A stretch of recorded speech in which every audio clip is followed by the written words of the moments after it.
Sí, señor, larguemos.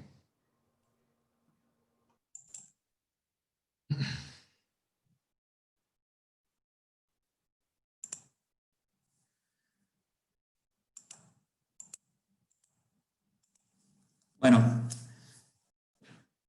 el nombre de la charla lo tomé de un filósofo italiano que ha escrito el último libro de él, se llama Futurabilidad.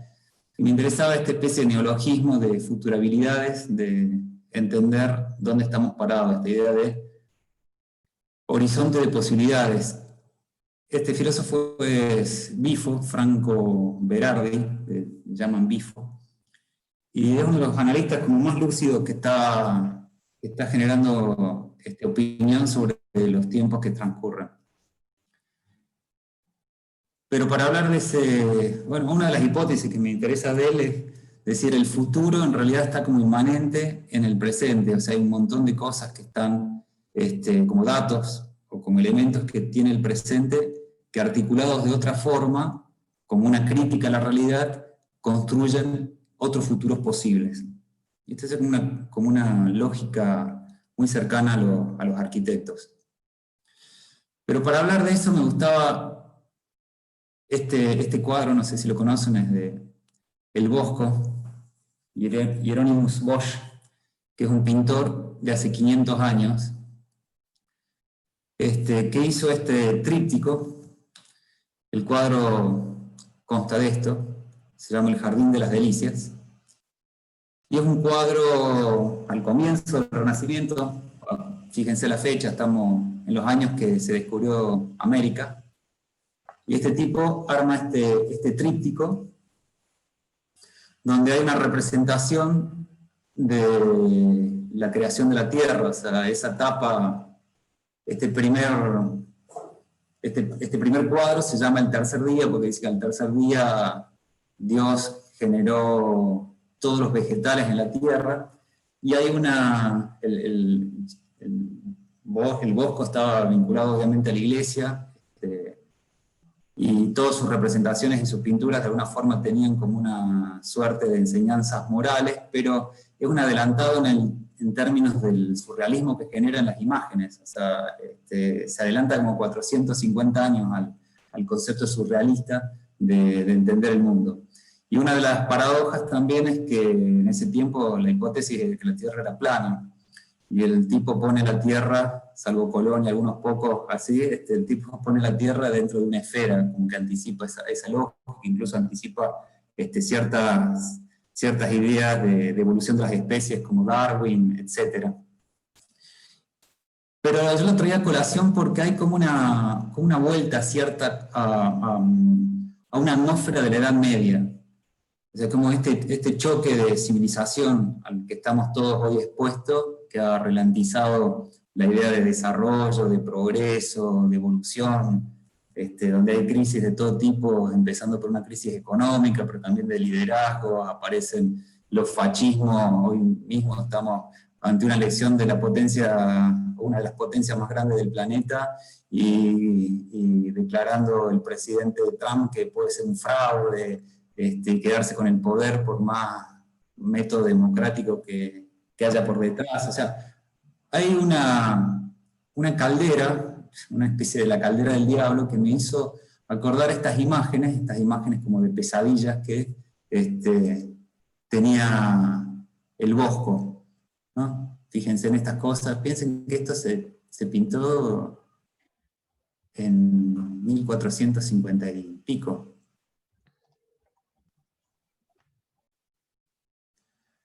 Criaturas deformadas, sometidas, esas son las imágenes como del Averno, del infierno, que tenía el Bosco. De criaturas que van cambiando de fisonomía. Y lo anclaba con un pensamiento de otro gran filósofo italiano, Giorgio Agamben, que a mí siempre me gustó esta definición de lo que él considera que es ser contemporáneo. Y ser contemporáneo no estar diríamos, coloquialmente en la cresta de la ola, estar atento a las últimas tendencias.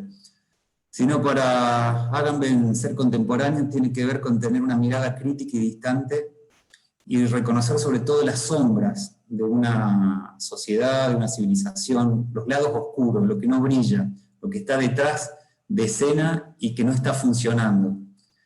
Tener conciencia y capacidad de ver esas sombras, esos claroscuros, permite tener una mirada como mucho más, no solo más lúcida, sino más práctica para poder pensar una transformación de su tiempo. O sea, lo interesante de ser contemporáneo es tener las herramientas para poder transformar esas sombras o esas oscuridades de cada tiempo. Nosotros hace unos años usábamos esta imagen en el taller mediterráneo, sobre todo cuando empezamos a trabajar con temas vinculados entre 3, 5 y 6, de que como preguntas sencillas a qué se iba a dedicar el taller, o sea, sobre qué íbamos a hablar a partir de los proyectos, cuál era la dirección de sentido que le íbamos a dar al taller. Y una de las grandes preguntas era esta: ¿cómo vivir juntos, ¿no? O sea, con esta conciencia de un planeta cada vez más reducido, con todos los problemas de cambio climático, de recursos naturales no renovables perdidos, necesariamente instaba a pensar de qué otra manera podemos vivir sin seguir generando todos esos impactos. Hay otra gente que también se hizo la misma pregunta. Casualmente la misma pregunta es la que estaba prevista para este año para la Bienal de Venecia de Arquitectura.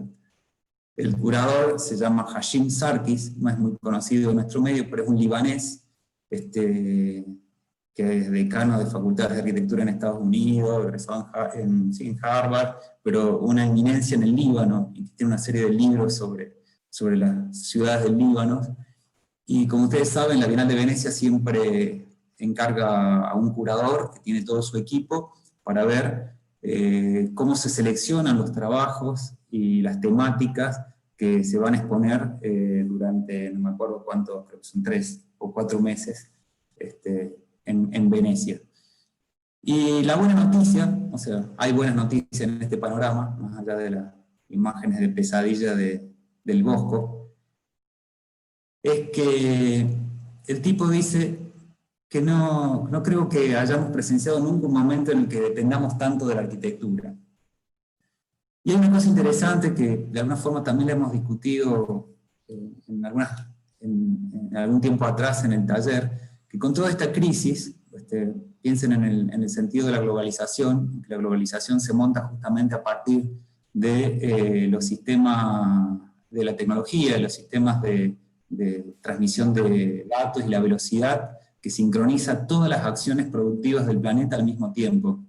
Ya no hay Oriente y Occidente, sino las fábricas, con la lógica toyotista, pueden fabricar una rueda, un carburador en un lado, el motor en otro, y el auto se vende en un segmento de Europa. Esa lógica que trajo la globalización con el sistema de producción y el pensamiento de todo el mundo, hacía que el espacio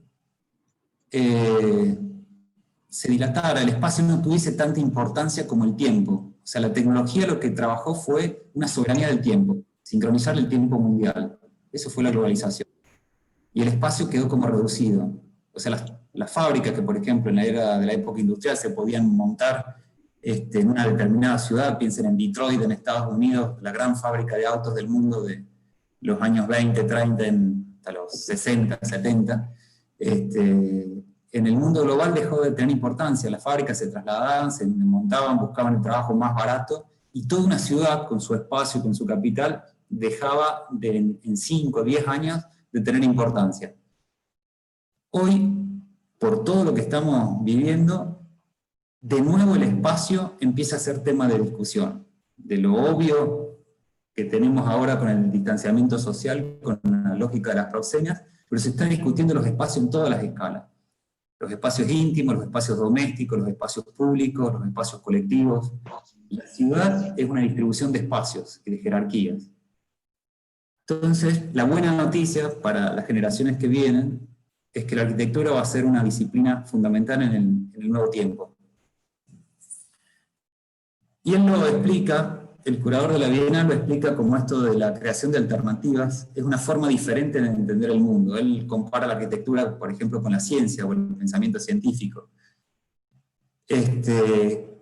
Y nosotros somos muy de esta pregunta, ¿qué pasaría si? Él dice, el qué pasaría si es tan válido como un cómo y por qué, que son las respuestas del pragmatismo y del razonamiento científico. Y a mí me gustó mucho esto que parece un eslogan, pero tiene toda una verdad por detrás, que un nuevo contrato espacial podría ayudar a inspirar un nuevo contrato social. O sea, siempre estamos acostumbrados de todas las ideologías a hablar del contrato social que tiene una ideología para la conformación de comunidades, sociedades, países, etc. Y él habla de pensar un nuevo contrato espacial que anticipe un nuevo contrato social. Y eso también es terreno de proyectos de los arquitectos. Y termina con, entonces traje esta frase, me parecía que eran interesantes para, tipo arenga, para este tiempo en que todos estamos como cansados de tanto Zoom y de tanta virtualidad. Dice, nuestro reto no es ser optimistas o no tenemos otra opción. Nuestro reto es más bien otorgarles a los habitantes una vida mejor, a través de las imágenes de deseo que producimos desde la arquitectura. Y esta idea de que nosotros producimos imágenes de deseo, que tiene que ver con esto de pensar o extraerle futuros a la realidad, lo dice mejor que nadie Bernard Tschumi, ¿no? Haciendo una especie de juego de palabras con ese dogma moderno que lo tenemos grabado a fuego, que la forma sigue la función. Tschumi dice, la forma sigue la ficción. O sea, la ficción entendida no como salirse de la realidad, sino tener la capacidad para ver en la realidad esto que decíamos, otras posibilidades de futuro. Un proyecto siempre está ficcionando algo. Un proyecto trabaja sobre lo que no existe, está trabajando sobre hipótesis que pueden llegar a suceder. Entonces ahí es donde se juega esta idea que hablaba al principio de qué tenemos para decir con los proyectos, qué conceptos podemos desarrollar a partir de los proyectos en que estamos metidos, que no sea la copia literal u ortodoxa de lo que estamos acostumbrados a hacer. Un proyecto es potencia, o sea, ese podría ser como una especie de sinónimo de proyecto. O sea, proyectar es arrojar para adelante, potencia es lo que puede suceder. Y de vuelta a Bifo, Franco Berardi, que me encanta esta definición de potencia, ¿no? La potencia es la energía subjetiva que transforma las posibilidades en realidades. Eso es la potencia para Franco Berardi, y yo lo relaciono con la lógica del proyecto. El proyecto es potencia o energía subjetiva, que nosotros manipulamos. Y va a ser potente si tiene esa capacidad de poder incidir y modificar la realidad donde se inserta.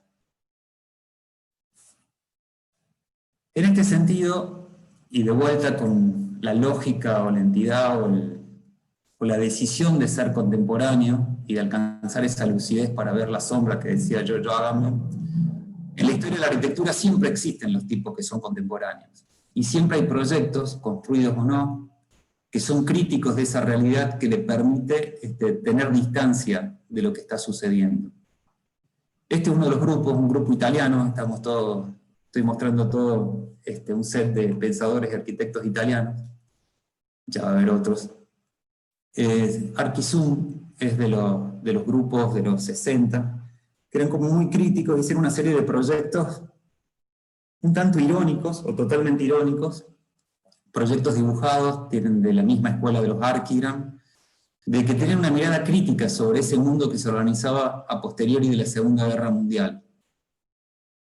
Y la historia siempre es interesante cuando uno puede detectar ciertas paradojas, ¿no? O sea, la tesis de este grupo italiano, Arquisum, fíjense, salió en la revista Domus en el año 71, en la biblioteca nuestra seguro que está, número 496. Ellos planteaban un concepto de la arquitectura que rompía las escalas, ¿no? Estaban como en contra de la arquitectura de representación, y buscaban una arquitectura que fuese casi geográfica. Una arquitectura que era un espacio isótropo, o sea, igual a sí mismo, que se repetía, que permitía diferentes cosas y se iba amalgamando al territorio, ¿no? Una ciudad que no paraba, la non-stop city, proponían. Y estas son las representaciones de esa ciudad que no paraba y se vinculaba al territorio, ¿no? Entonces se hacían como capas de ciudad. Obviamente son proyectos teóricos casi como manifiestos en contra de lo que estaba sucediendo. Y lo interesante es como el judo toma, articula todos los elementos que manejaba la arquitectura moderna para decir otro discurso, para oponerse a un discurso que estaba en boga. La Non-Stop City, ellos hacían esta sección de una especie de enorme edificio, 1000 hojas, que se continuaba por kilómetros en el territorio, con todos los sistemas de circulación, los metros, los trenes, las autopistas enterradas, y todos los sistemas de ascensores, que eran como otro medio de comunicación que conectaban esta ciudad con la superficie. Y fíjense las imágenes, estamos hablando de los años 70, y ellos también lo manifestaban, este espacio isótropo, digo, que es igual a sí mismo, entre las columnas, los pasillos, se parece muchísimo, y ellos lo expresan, a un supermercado. Años después, un gran escritor francés novelista, Houellebecq, en uno de sus ensayos, habla, que es un ensayo bellísimo, se los recomiendo, El mundo como supermercado. Y seguramente conocía estas ideas de los Arquizum, porque son en la época que Houellebecq era un joven escritor desconocido. Lo interesante es que este pensamiento crítico utiliza todas las herramientas de la arquitectura para entender esa realidad y genera no es una crítica discursiva, sino una crítica proyectada. O sea, utiliza el proyecto como una herramienta para oponerse a una realidad y en esa misma medida encontrar un sendero distinto, alternativo a la realidad planteada. La paradoja, digo, de la historia es que de alguna manera estos arquitectos que promulgaban esta especie de gran territorio arquitectónico fue lo que años después, y sin ellos obviamente conocer el tema, es lo que produjo la globalización con las herramientas de las telecomunicaciones, con la revolución en la informática. O sea, no fue espacial esta especie de ciudad interminable, pero sí fue una ciudad virtual. Hoy estamos en una especie de ciudad-mundo, Puljas habla de la ciudad-mundo, porque no tiene límites, pero fue la virtualidad que alcanzó estos proyectos utópicos de los Arquizum y no los proyectos físicos. Pero hay una anticipación, ellos fueron contemporáneos a su tiempo con esta idea de mirada crítica a lo que estaba sucediendo. Acá es donde ellos hablan, la arquitectura genera el marco neutro donde se desarrolla la vida, se transforma en el escenario de apropiación del nuevo habitante, que lo ocupa llenándolo con sus objetos personales, electrodomésticos y vehículos. Marcas comerciales y productos de supermercados se exponen como si fuesen cajas brillo de Andy Warhol. Una de las obras más famosas de Andy Warhol son unas cajas de jabón en polvo. Y lo vinculo con gente muy joven, que tiene muchas ganas de ser contemporánea. Descubrí a este joven arquitecto, nacido en el 89, recién recibido, salido de la Escuela de Madrid. Federico Soriano le dirigió la tesis, y le voy a mostrar dos cosas. Saca el segundo premio en un concurso de vivienda colectiva en Rusia, recientemente, el año 2019. Acá vamos a hacer algo para ver si puedo mostrar. Tengo un videito. Ustedes me dicen si ven la pantalla. A ver.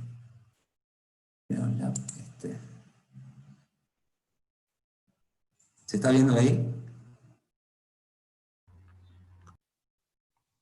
Sí. Perfecto.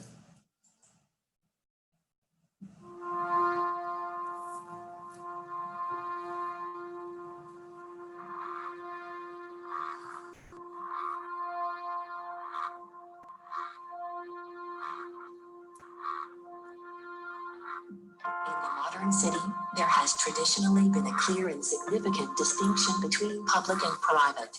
In a conventional model of the city, public programs have been placed in specific and separate buildings within the urban framework.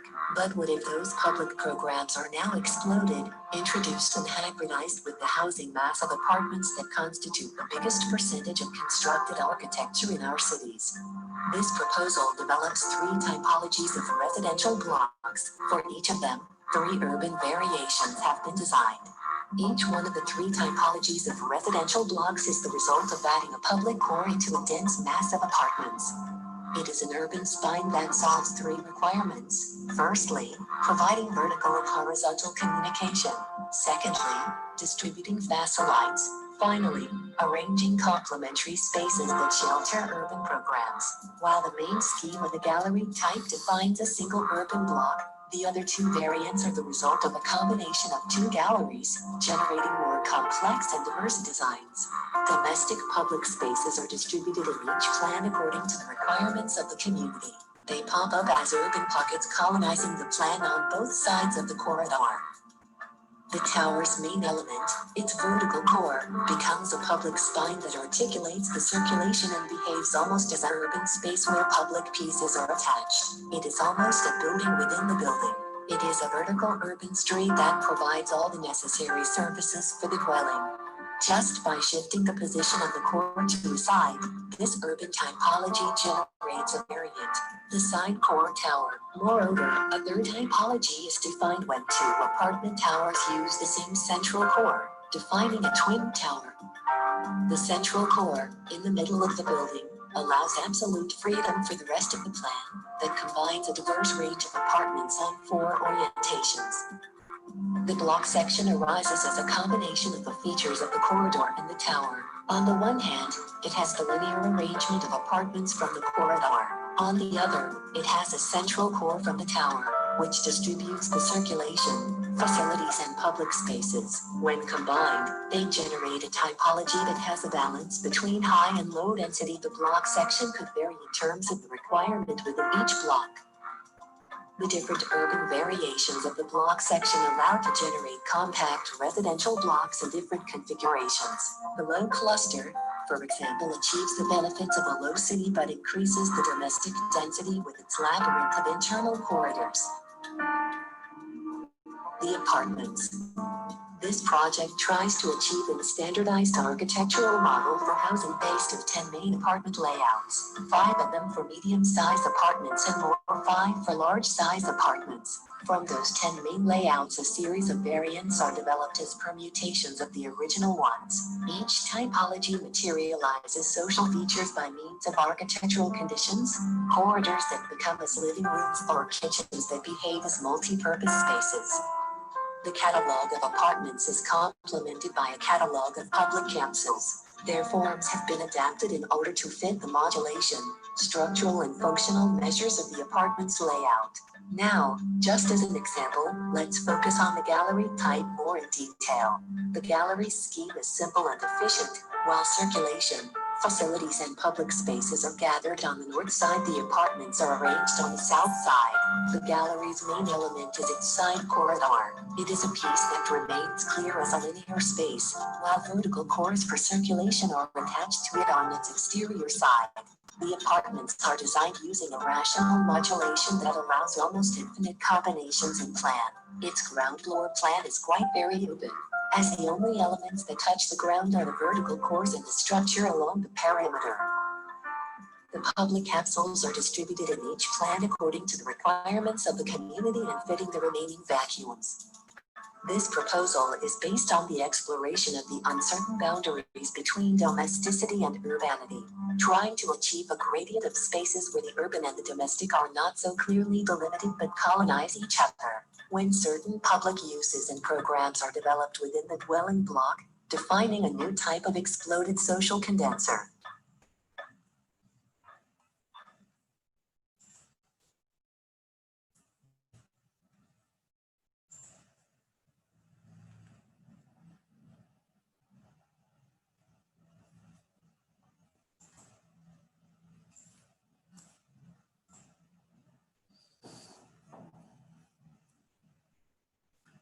Lo que quería mostrarles era, o sea, me parecía como muy interesante el trabajo sobre un montón de elementos hiper reconocidos de la historia de la arquitectura moderna. Es obvio el vínculo con la unidad habitacional de Marcela de Le Corbusier, pero la sagacidad de entender cómo con ciertos elementos canónicos que tienen que ver con, siempre hablábamos de las infraestructuras, los espacios públicos, la habitación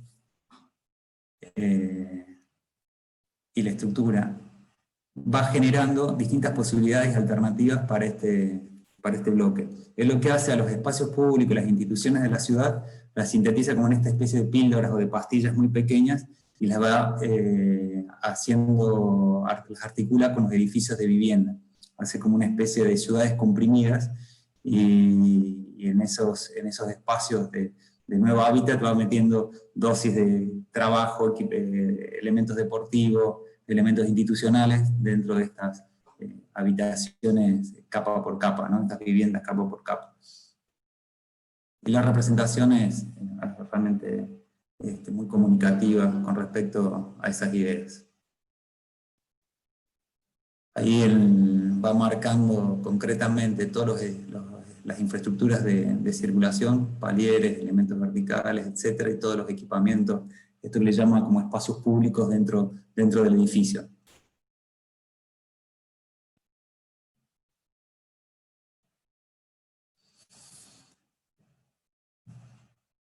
Uno, en relación a esto que hablamos al principio de los instrumentos y la construcción de conceptos a partir de los instrumentos, es entender que cómo podemos manipular, en el mejor de los sentidos, los legados que tenemos de nuestra disciplina y nuestro oficio, cómo entender proyectos o la historia de proyectos, o retomar proyectos hechos por otros, y contrastarlos con los modos de vida, los modos técnicos de construir arquitectura en nuestro tiempo. Después vamos a mostrar este proyecto, este lo voy a dejar para el final, voy a hacer otro orden.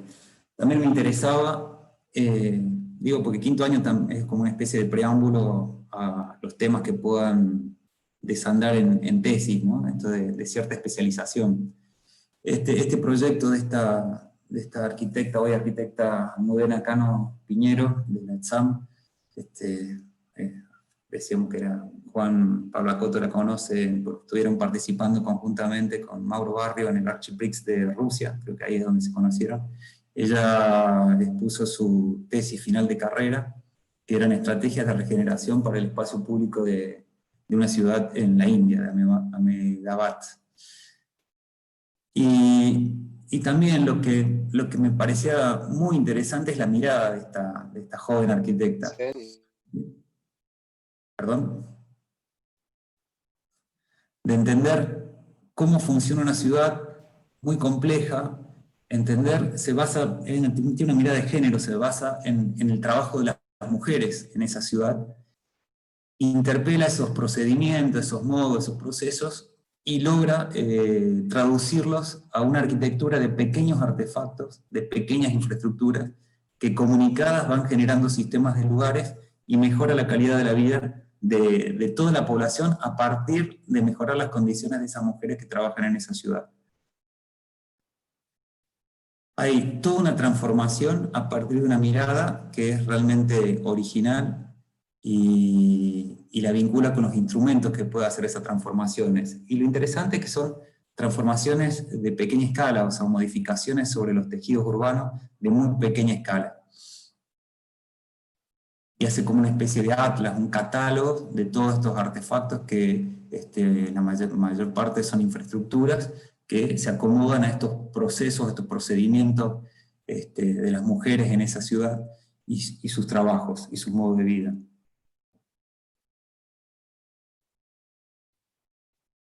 Trabaja en el intersticio, trabaja en la adición, trabaja en la superposición.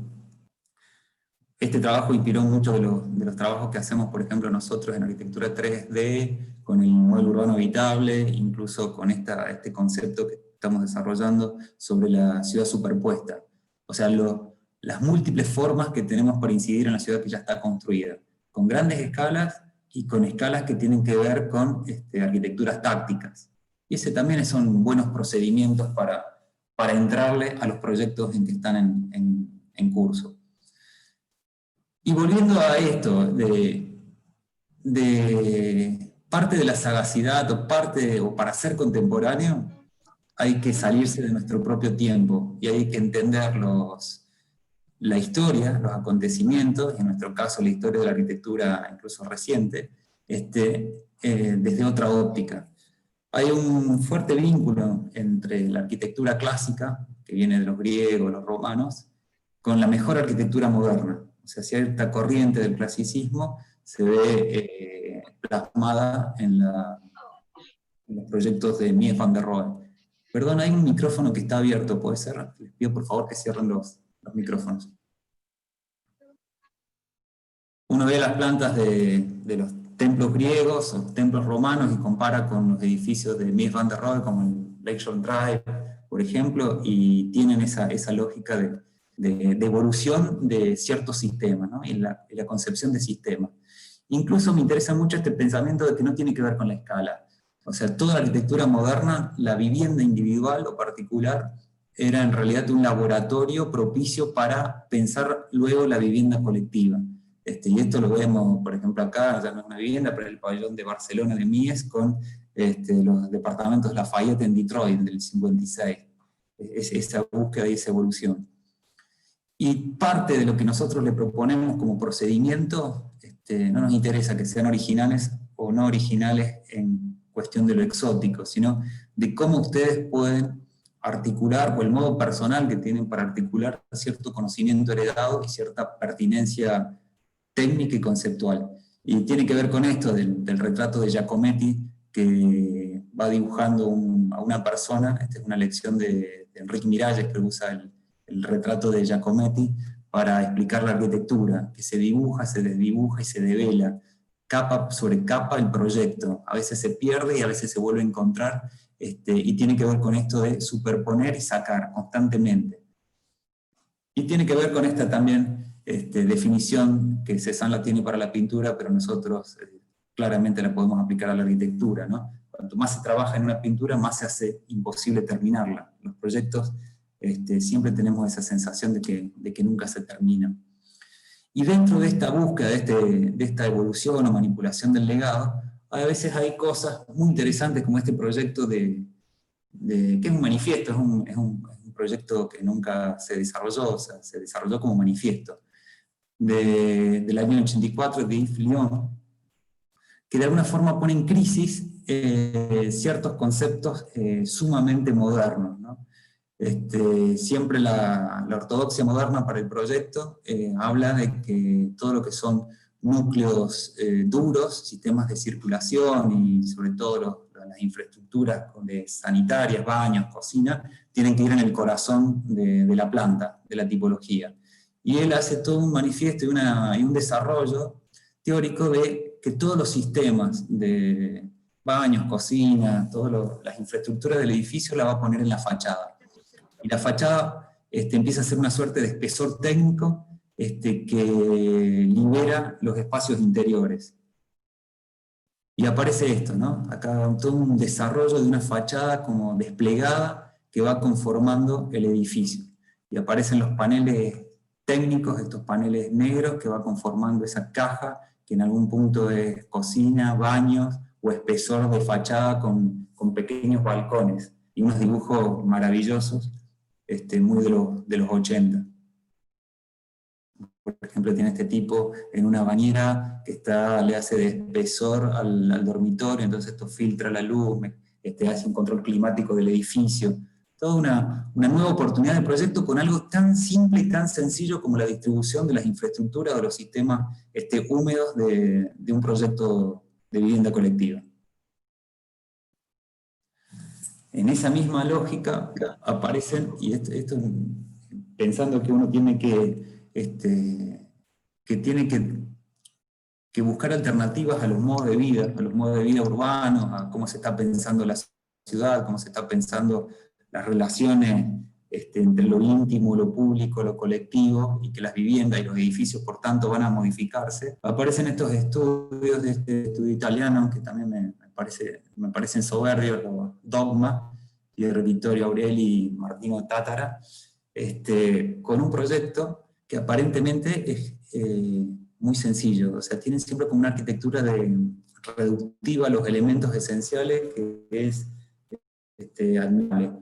Incluso uno les presentan estos pequeños esbozos de un mueble. En realidad es un mueble que contiene todas las infraestructuras, el baño, la cocina, el dormitorio, todo metido como en un gran placar.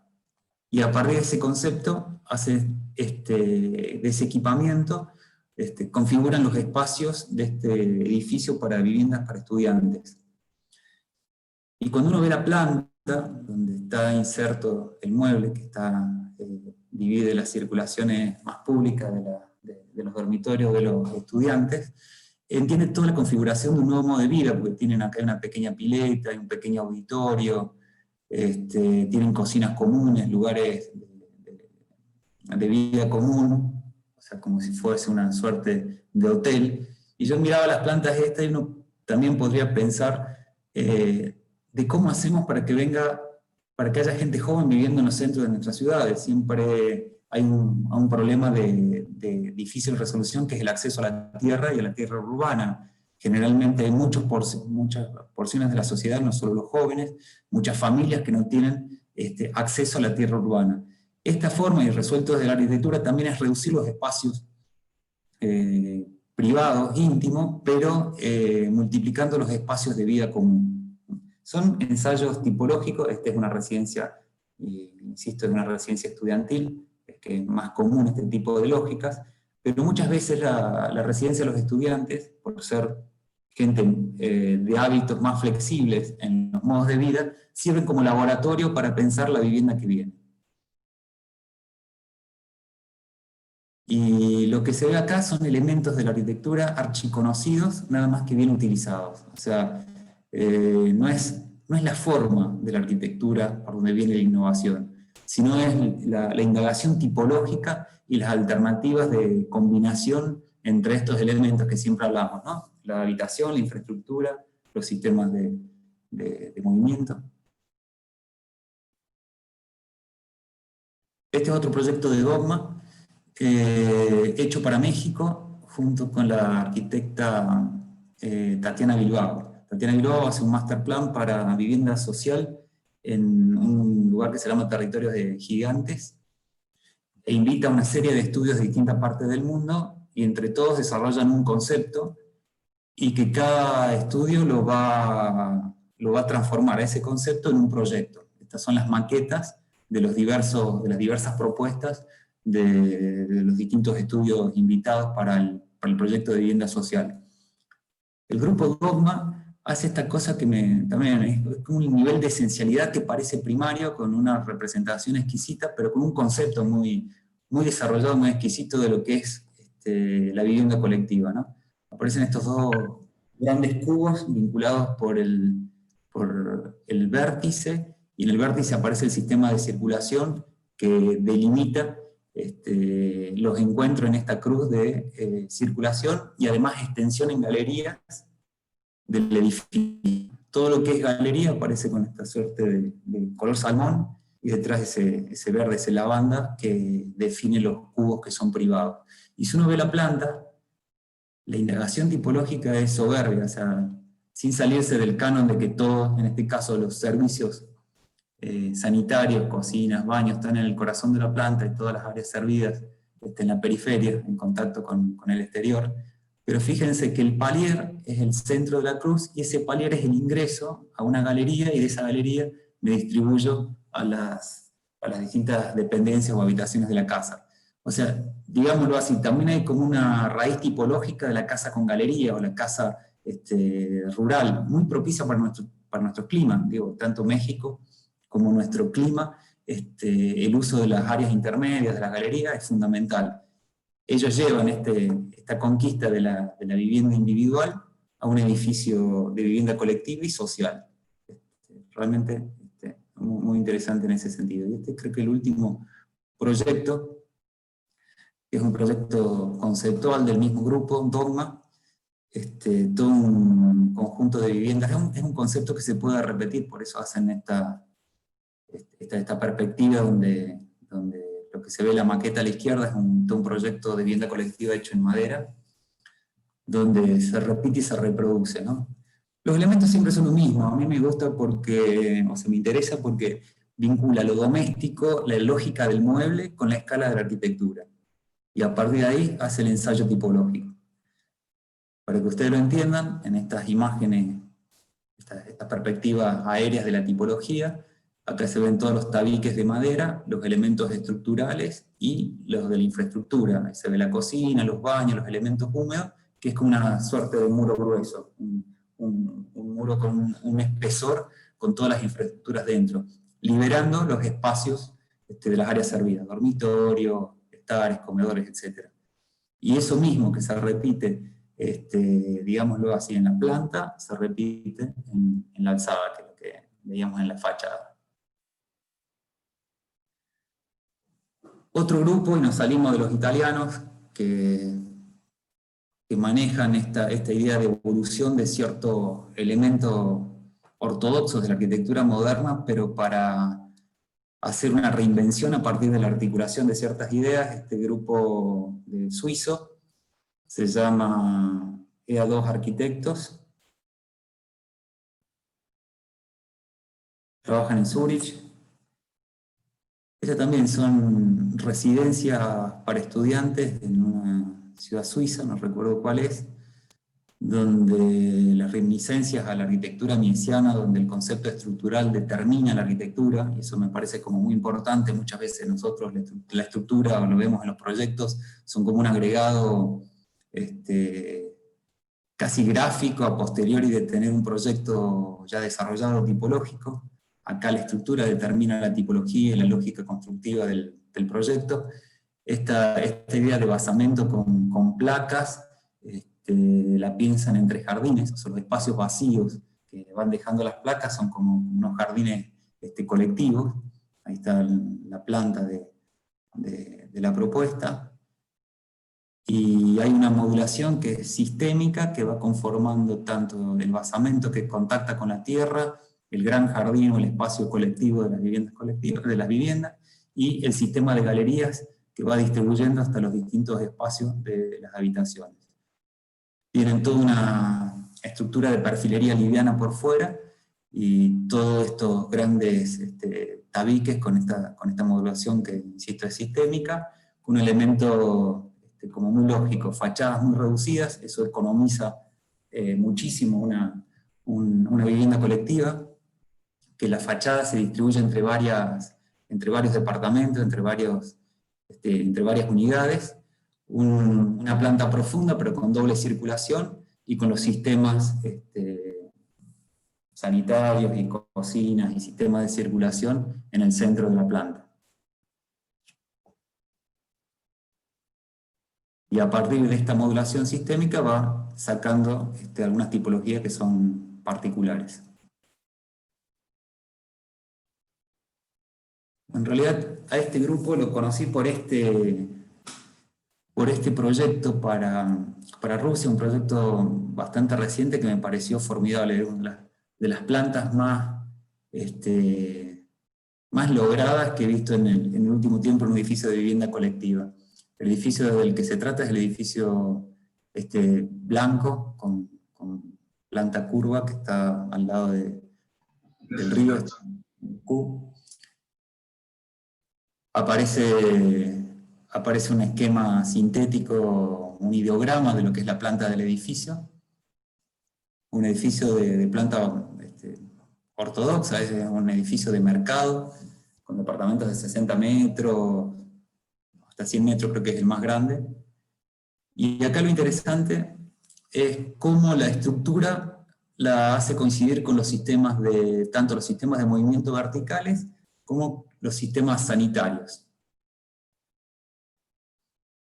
Fíjense la planta, aparecen extrapolados, sale al exterior, cocinas, baños, generando también la posibilidad, yo pienso, de fachadas con sombra. En el centro del edificio, los sistemas de circulación, ascensores, escaleras, y después tabiques muy livianos que conforman la división de los espacios, que hasta uno puede pensarse que se pueden llegar a modificar o transformar.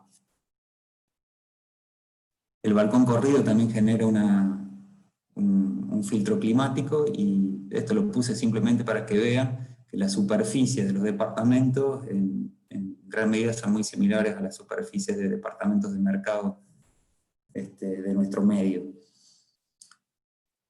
Es indudable en los proyectos de este estudio suizo su raigambre con la escuela miesiana de la modernidad, ¿no? Uno ve estas maquetas prototípicas, ya icónicas de la historia de la arquitectura, de los edificios de cristal, cuando Mies estaba repensando el rascacielos, y lo vincula con este edificio proyectado en el 2019 por este grupo, y es evidente su referencia, ¿no? La referencialidad del proyecto a los proyectos de Mies van der Rohe.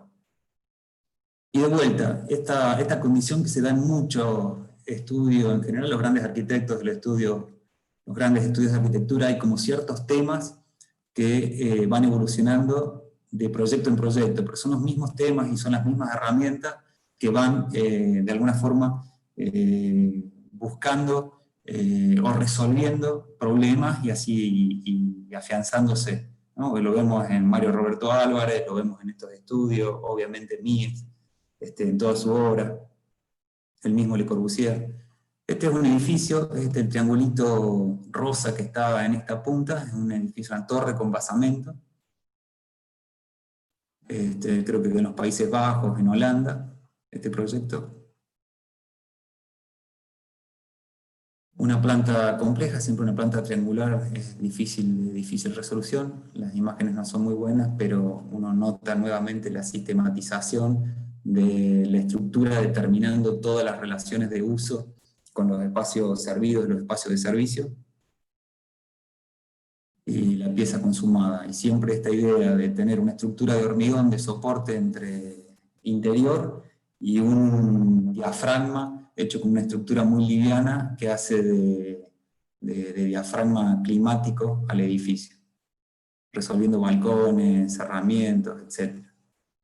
Y esta foto que encontré, o este render que encontré en la página de ellos, era evidente la relación también al edificio de cristal, que fue un fotomontaje hecho por Mies van der Rohe en el año 20 y pico.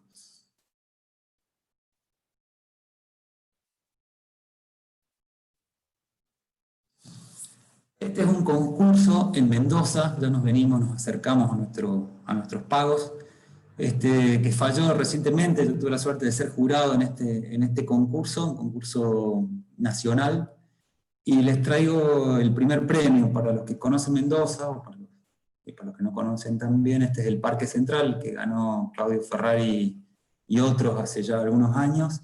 Este es un conjunto muy interesante de viviendas colectivas que hay en Mendoza, esta especie de semiclaustros blancos, y el previo objeto del concurso es frente al parque, es en este rectángulo grande que sale acá en rojo, que tenía, eso es lo que me parecía interesante, como la inserción de un concurso de vivienda colectiva, que el predio tenía unas viviendas ubicadas en este punto, que había que respetar obviamente, otros lotes en esta esquina, y toda una franja de parcelas con condominios, con terrenos, con medianeras, que daban también a ese frente. El proyecto que gana tiene un grado de esencialidad y de pertinencia con respecto al clima, a una economía de recursos para magnificar las posibilidades tanto tipológicas como constructivas del edificio, que realmente fue muy ponderado. El autor es un solo titular, Leonardo Laú, un arquitecto de Mendoza, y estos son los colaboradores. Con un solo sistema tipológico resuelve la barra, estas 3 barras que envuelven ya las tipologías existentes, que son estas que están acá adentro, armando espacios públicos y calles públicas en todo su recorrido, y después genera 2 torres. Todas estas torres las localiza de tal forma para tener vista a la cordillera, y con un sistema tipológico genera una serie de variaciones que le pedí en el concurso. Ustedes ven, o sea, están muy, muy pequeño acá, pero lo que yo me interesaba mostrar es como una sistematización tanto de la estructura, de vuelta, la estructura va determinando la modulación que va a recibir, o el sistema que va a recibir todas las tipologías y todas las variaciones. Y el mismo sistema estructural genera la torre y la barra, que no es un dato menor. Incluso cómo calza las dos torres en relación a la planta de subsuelo de estacionamientos con patios, realmente una calidad de proyecto y de un rigor y un control de la herramienta del proyecto fabulosa.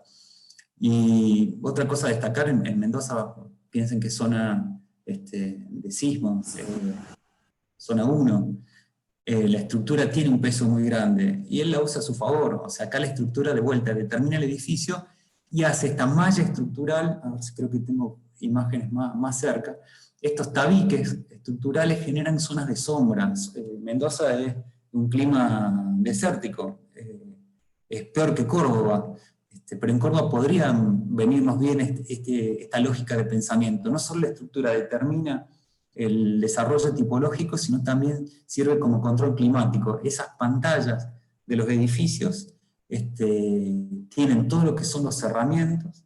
En estos casos estos cerramientos aparecen como de madera, me imagino que serían metálicos.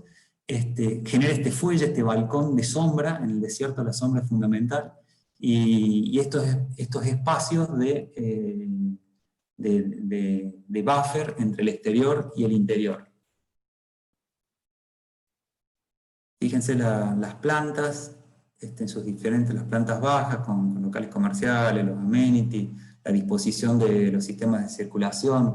O sea, una claridad tipológica, un control de la herramienta, y una austeridad y sencillez al mismo tiempo, ¿no? Y acá, con este mismo sistema, la racionalización absoluta de tener para el lado más desfavorable de la barra o de la torre todos los sistemas sanitarios, baños, cocinas, etc., y todos los sistemas de áreas servidas, con la posibilidad de simplemente eliminar tabiques y vincular áreas, y así saca los distintos departamentos con la cantidad de dormitorios que pedían las bases.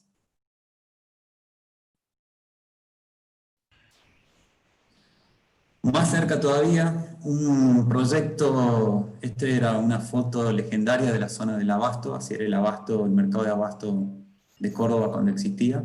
Eso se demolió, este es hoy.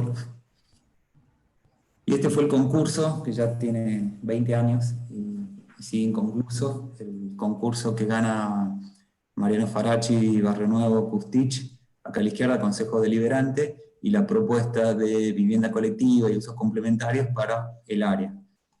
Traje esta colación y una mención que a mí me pareció sumamente interesante de Antonio Carrasco y Martín Torrado, de arquitectos de Buenos Aires, muy jóvenes en ese tiempo, ganan con una propuesta, sacan una mención, una propuesta muy, muy interesante, incluso con la posibilidad de tapabilizarla mucho más fácil, ¿no? Por ser edificios independientes. Y lo que me gustaba que razonan las viviendas colectivas y el Consejo Deliberante casi con la misma lógica tipológica. Esto nos pareció una sagacidad.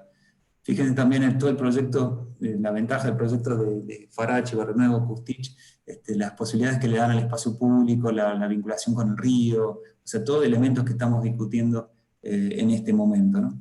De vuelta, el proyecto urbano vinculando una estrategia que excede la parcela, articula programas con la ciudad y genera elementos o tipos de vivienda colectiva e individual. O sea, una microciudad dentro de un sector de la ciudad. Este es un proyecto del año 2018 del taller de Marcelo, cuando se tomó la zona del Rombo, y también, o sea, en esta misma lógica de control y manejo de elementos esenciales de la arquitectura, el tipo del edificio, basamento y torre, como muy bien interpretado. Acá este proyecto era muy interesante porque armaba un límite nuevo al rombo y generaba todo un basamento con patios, y hacia el basamento, el patio y la torre, ¿no? Y como un elemento repetitivo, pero en la repetición empezaba a tomar, a partir de estos edificios como grandes contenedores híbridos, distintos tipos de mix de programas en cada una de estas unidades. Seguramente nos manejaremos en una próxima clase, hablaremos específicamente de los edificios híbridos y de los condensadores sociales. Este creo que es el último, cosecha de la casa. Lo traigo a colación por la pequeña escala y porque está en la cercanía del río. Un proyecto que hicimos con Mariela Marquicio y Germán Marguerite, de tres unidades que vinculan la lógica de un edificio de vivienda colectiva y casas en su terreno. Son 3 lonjas verticales en un lote típico de los barrios de Córdoba, de 10 metros de frente, tiene 25,70 de fondo, y de esos 10 metros se lo dividen en 3 y se hace un proyecto que se entiende básicamente en corte. Las 3 unidades tienen que tener la condición de microcasas.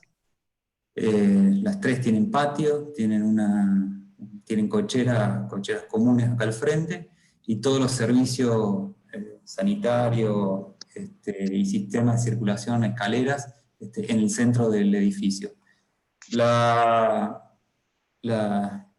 Por la variedad tipológica, la variación tipológica que ensayamos, tiene que ver con un edificio urbano. O sea, pusimos los dormitorios en el primer piso, y lo que son las áreas sociales, en principio a contrapelo, en el tercer piso. ¿Por qué hicimos esto? Porque desde el tercer piso tenemos mejor calidad de visuales hacia la ciudad en un lado y hacia el norte en otro. Y de alguna forma se atempera lo reducido del ancho de las unidades por una gran longitud de cada una de las unidades. Y de vuelta tenemos áreas servidas en los externos, le generamos todo un fuelle al norte que es con la viga de 10 metros, genera una viga cajón con un macetero que nos permite tener un fuelle verde en la fachada, y con ventilación cruzada garantizada en todos los niveles.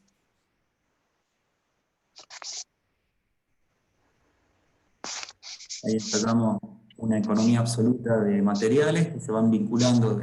La determinación de vuelta, la estructura determina toda la lógica del edificio en su expresión interior y exterior, y aparecen las posibilidades de tener estudios, el estudio de Johnny Gallardo, por ejemplo, en planta baja, con edificios de vivienda. En uno de las unidades son todos estudios apilados, y las otras son vivienda o vivienda de estudio.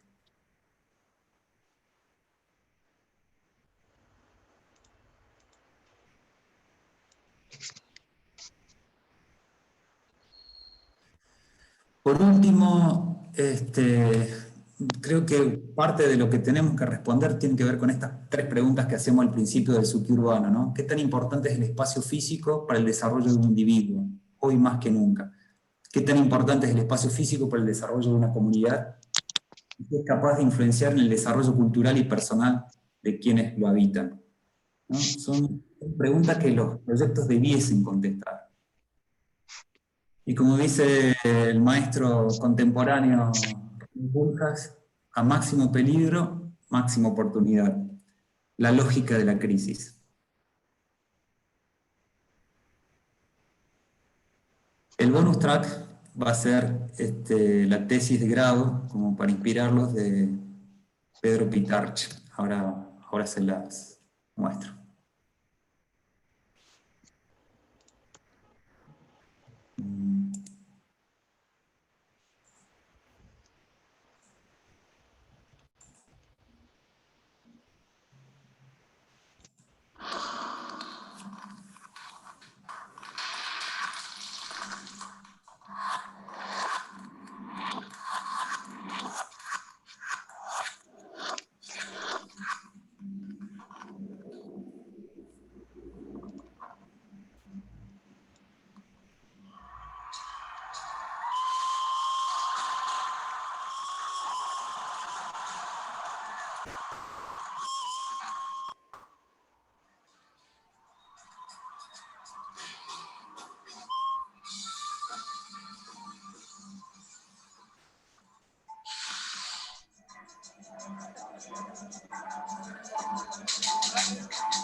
Lo interesante de la tesis de Pitarch es que arma como, o se le llama archipiélagos urbanos, como proyectos urbanos que generan intensidades de arquitectura en diferentes partes de Madrid, y va mezclando programas, tipos. Incluso lo interesante de la tesis, que hace como un recorrido de los grandes temas tanto de la arquitectura o del arte, y los utiliza como instrumento, como materia de proyecto para poder desarrollar la propuesta, ¿no?